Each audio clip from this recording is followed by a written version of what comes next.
The following video will show you just 15 of the many selections from non-Muslims telling you what they think of the last prophet, Muhammad, peace and blessings be upon him. Dr. William Draper, in History of Intellectual Development of Europe, 4 years after the death of Justinian, AD 569, was born in Mecca, in Arabia, the man who, of all men, has exercised the greatest influence upon the human race, to be the religious head of many empires, to guide the daily life of 1/3 of the human race, may perhaps justify the title of a messenger of God. Philip K. Hitti, in History of the Arabs, within a brief span of mortal life, Muhammad called forth of unpromising material a nation never wielded before. In a country that was hitherto but a geographical expression, he established a religion which in vast areas suppressed Christianity and Judaism, and laid the basis of an empire that was soon to embrace within its far-flung boundaries the fairest provinces in the then civilized world. Thomas Carlyle, in Heroes and Hero Worship and the Heroic in History, the lies which well-meaning zeal has heaped round this man are disgraceful to ourselves only. A silent, great soul, one of that who cannot but be earnest. He was to kindle the world. The world's maker had ordered so. Mahatma Gandhi, statement published in Young India, 1924. I wanted to know the best of the life of one who holds today an undisputed sway over the hearts of millions of mankind. I became more than ever convinced that it was not the sword that won a place for Islam in those days in the scheme of life. It was the rigid simplicity, the utter self-effacement of the Prophet, the scrupulous regard for pledges, his intense devotion to his friends and followers, his intrepidity, his fearlessness, his absolute trust in God and in his own mission. These, and not the sword, carried everything before them and surmounted every obstacle. When I closed the second volume of the Prophet's biography, I was sorry there was not more for me to read of that great life. Edward Gibbon and Simon Oakley, in History of the Saracen Empire, London, 1870. The greatest success of Muhammad's life was effected by sheer moral force. It is not the propagation, but the permanency of his religion that deserves our wonder. The same pure and perfect impression which he engraved at Mecca and Medina is preserved after the revolutions of 12 centuries by the Indians, the African and the Turkish proselytes of the Quran. The Mohammedans have uniformly withstood the temptation of reducing the object of their faith and devotion to a level with the senses and imagination of man.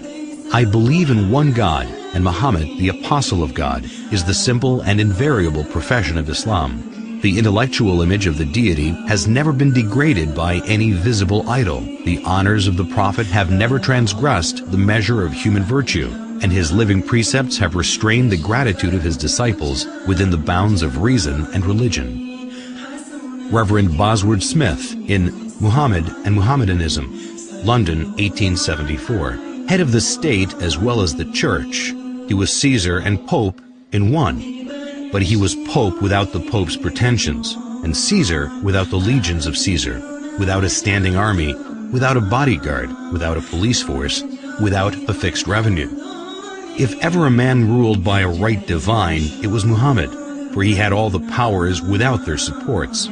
He cared not for the dressings of power. The simplicity of his private life was in keeping with his public life. In Mohammedanism, everything is different here. Instead of the shadowy and the mysterious, we have history. We know of the external history of Muhammad, while for his internal history, after his mission had been proclaimed, we have a book absolutely unique in its origin, in its preservation, on the substantial authority of which no one has ever been able to cast a serious doubt. Gibbon, in The Decline and Fall of the Roman Empire, 1823.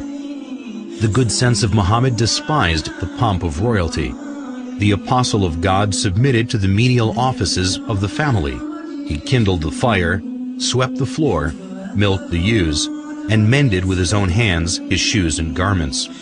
Disdaining the penance and merit of a hermit, he observed without effort of vanity the abstemious diet of an Arab. De Lacy O'Leary, in Islam at the Crossroads, London, 1923. History makes it clear, however, that the legend of fanatical Muslims sweeping through the world and forcing Islam at the point of sword upon conquered races is one of the most fantastically absurd myths that historians have ever repeated. Sir George Bernard Shaw in The Genuine Islam, Volume 1, Number 8, 1936. If any religion had the chance of ruling over England, nay, Europe, within the next 100 years, it could be Islam. I have always held the religion of Muhammad in high estimation because of its wonderful vitality. It is the only religion which appears to me to possess that assimilating capacity to the changing phase of existence which can make itself appeal to every age. I have studied him, the wonderful man, and in my opinion, far from being an antichrist, he must be called the savior of humanity. I believe that if a man like him were to assume the dictatorship of the modern world, he would succeed in solving its problems in a way that would bring it the much-needed peace and happiness. I have prophesied about the faith of Muhammad that it would be acceptable to the Europe of tomorrow as it is beginning to be acceptable to the Europe of today. Michael Hart in The 100, a ranking of the most influential persons in history, New York, 1978. My choice of Muhammad to lead the list of the world's most influential persons may surprise some readers and may be questioned by others, but he was the only man in history who was supremely successful on both the secular and religious level. It is probable that the relative influence of Muhammad on Islam has been larger than the combined influence of Jesus Christ and St. Paul on Christianity. It is this unparalleled combination of secular and religious influence which I feel entitles Muhammad to be considered the most influential single figure in human history. W. Montgomery Watt in Muhammad at Mecca, Oxford, 1953. His readiness to undergo persecution for his beliefs, the high moral character of the men who believed in him and looked up to him as a leader, and the greatness of his ultimate achievement all argue his fundamental integrity. To suppose Muhammad an impostor raises more problems than it solves. Moreover, none of the great figures of history is so poorly appreciated in the West as Muhammad. Thus, not merely must we credit Muhammad with essential honesty and integrity of purpose, if we are to understand him at all. If we are to correct the errors we have inherited from the past, we must not forget that conclusive proof is a much stricter requirement than a show of plausibility, and in a matter such as this, only to be attained with difficulty. Washington Irving in Muhammad and His Successors.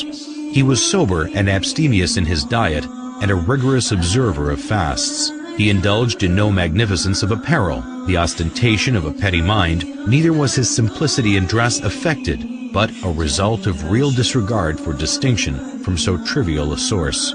In his private dealings he was just.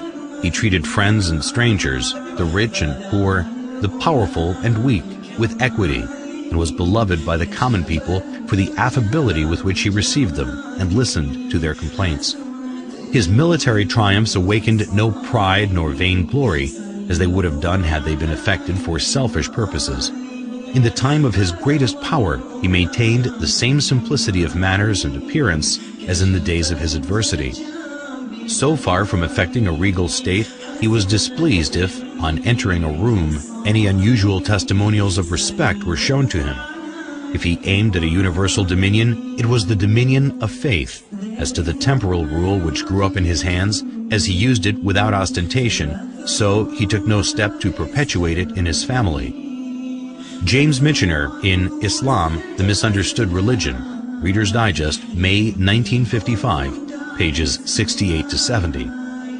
No other religion in history spread so rapidly as Islam. The West has widely believed that this surge of religion was made possible by the sword, but no modern scholar accepts this idea, and the Quran is explicit in the support of the freedom of conscience.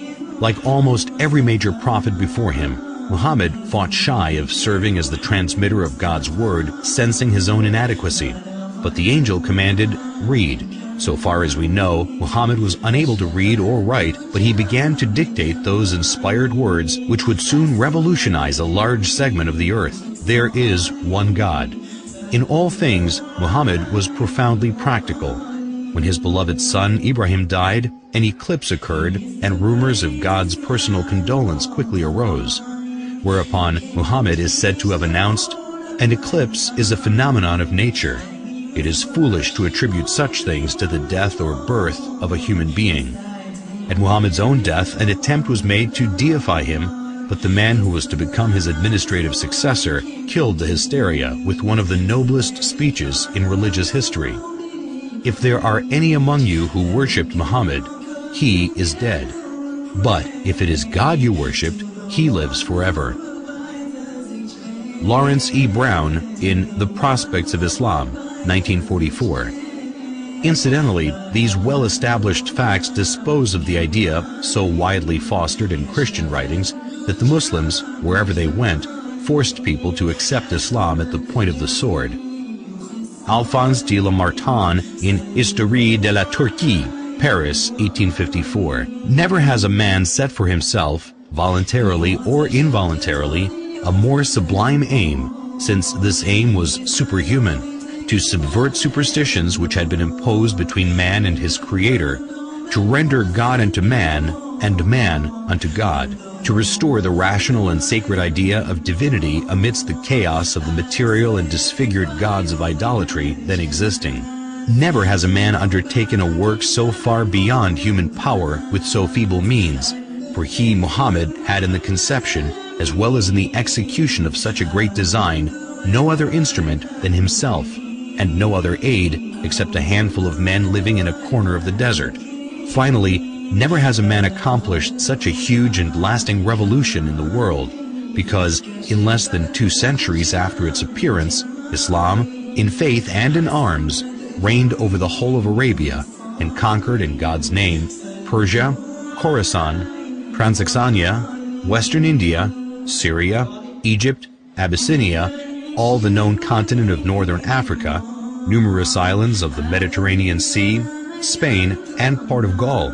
If greatness of purpose, smallness of means, and astonishing results are the 3 criteria of a human genius, who could dare compare any great man in history with Muhammad?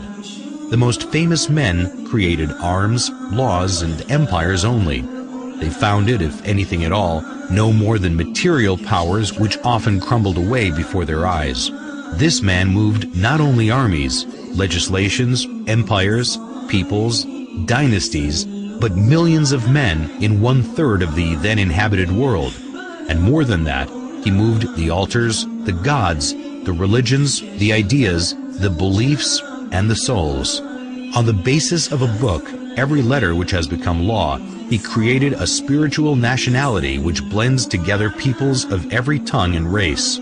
He has left the indelible characteristic of this Muslim nationality, the hatred of false gods, and the passion for the one and immaterial God.